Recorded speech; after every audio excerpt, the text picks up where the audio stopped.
La permanence opérationnelle, c'est un petit peu la police du ciel. Comme on a des motards sur la route, eh ben, on a la permanence opérationnelle au-dessus du territoire français pour tout ce qui est espace aérien.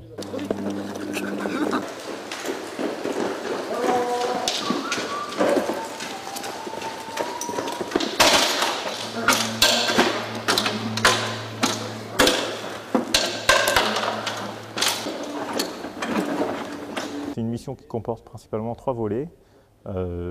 D'abord, le volet assistance en vol, quand on a un appareil qui est en difficulté. À ce moment-là, on l'intercepte et on essaie de lui fournir toute l'assistance dont il a besoin. Ça comporte plusieurs choses. D'une part, le rassurer, le réorienter et s'il est en panne radio, le ramener sur un terrain pour pouvoir le poser en toute sécurité.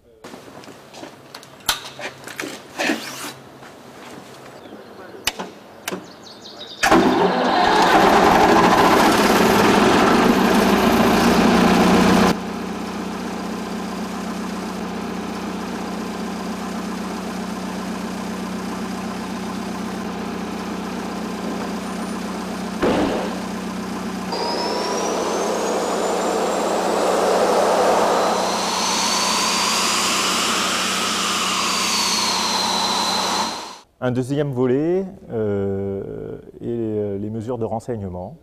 Donc là, c'est un volet, on va dire, un petit peu plus répressif. Il y a tout d'abord les mesures de renseignement pour vérifier la nationalité et la conformité des plans de vol. Et puis, des mesures de renseignement sur des appareils qui sont en infraction, dans des zones interdites. Donc là, on va faire une identification et on va interdire le survol d'une zone.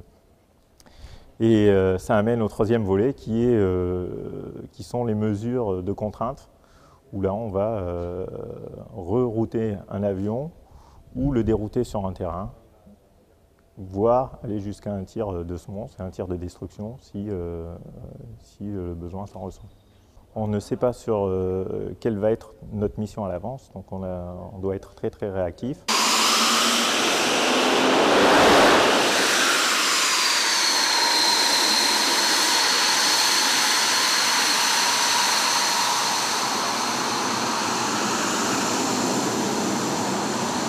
Toute la situation aérienne est fusionnée et de manière synthétique au centre de conduite des opérations aériennes, au CCOA. Là, l'alerte est donnée et nous devons décoller en moins de 7 minutes.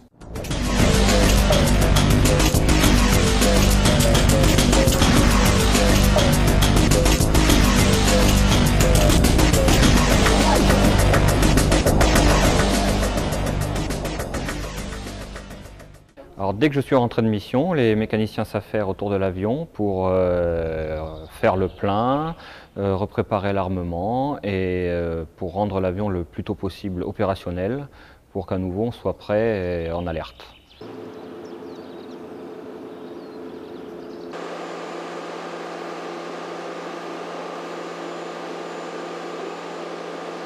Moi, de mon côté, après l'atterrissage, je vais faire un compte-rendu de ce qui s'est passé dans la mission, envoyer le plus tôt possible au centre de conduite des opérations aériennes, avec éventuellement, si j'ai fait des photos de l'appareil intercepté, préparer ces photos, les conditionner pour les envoyer via un téléphone crypté aux officiers renseignement du centre de conduite.